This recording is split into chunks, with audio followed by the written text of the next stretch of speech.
வணக்கம். இது Christian media சென்டரின் 1 மினிட் ப்ளீஸ். நான் ஜெசிகா வினோலியா. நேற்று ஒரு அம்மா என்கிட்ட வந்து பேசும்போது சொன்னாங்க, என் பிள்ளைங்க வீட்டில் எந்த வேலையும் செய்ய மாட்டேங்கிறாங்க, எனக்கு வயசாகிடுச்சு, என்னால் வீட்டில் வேலை செய்ய முடியலை அப்படின்னு. உங்கள் பிள்ளைங்களுக்கு வயசு என்ன அப்படின்னு கேட்டப்போ அவங்க சொன்னாங்க, பெரியவ வந்து 11th படிக்கிறா, பையன் காலேஜுக்கு போயிட்டான் அப்படின்னு சொன்னாங்க. அப்போ அவங்க 2 பேரும் உங்களுக்கு நிறைய ஹெல்ப் பண்ண முடியுமே அப்படின்னு கேட்டதுக்கு அவங்க சொன்னாங்க, சின்ன வயசில் அவங்க வந்து நல்லா படிக்கணும் அப்படிங்கிறதுக்காக நான் அவங்களுக்கு எந்த கஷ்டத்தையும் கொடுக்காம நானே எல்லா வேலையும் செஞ்சேன். அவங்கள படிப்பில் மட்டும் கான்சன்ட்ரேட் பண்ண சொல்லி நான் சொல்லிக்கிட்டு இருந்தேன். ஆகையினால அப்படியே இருந்தாங்க. இப்போது அவங்க எந்த வேலைக்கும் செய்ய மாட்டேங்கிறாங்க. அதெல்லாம் என் வேலை கிடையாது, உன் வேலைன்னு சொல்கிறாங்க அப்படின்னு சொன்னாங்க. எங்கே தப்பு இருக்குதுன்னு பார்க்குறீங்களா? நாம் நம்ம பிள்ளைங்களை எப்படி வளர்க்குறோம்?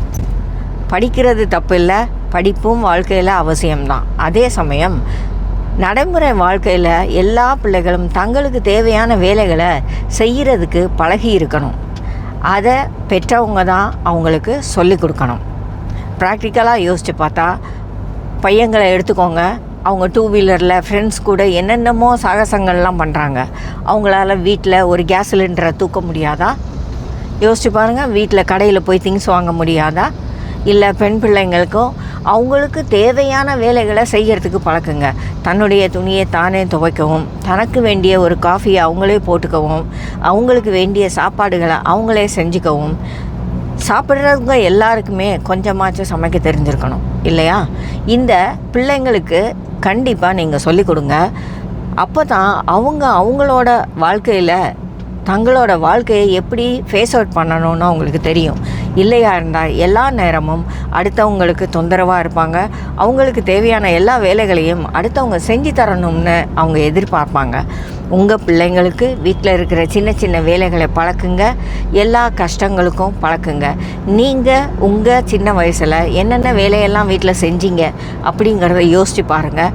அதே வேலைகளை உங்கள் பிள்ளைகளுக்கும் பழக்குங்க. அதோடு சேர்த்து அவங்க படித்தா போதும், அவங்களால படிக்க முடியும்.